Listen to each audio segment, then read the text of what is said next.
So, they gave the agent a pretty tough assignment: build a complete working task manager app. And get this, no starter code, no human holding its hand, just a single goal. And the result? A totally functional task manager built from the ground up in C++. I mean, this isn't just some little hello world script. We're talking a complete app in a language that, if you've ever used it, you know is notoriously tricky. All done by the agent. But, doing it once could just be a fluke, right? The real test is versatility.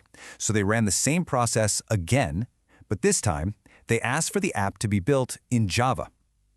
And yep, it did it. And just to really show off, they did it a third time, in Pascal.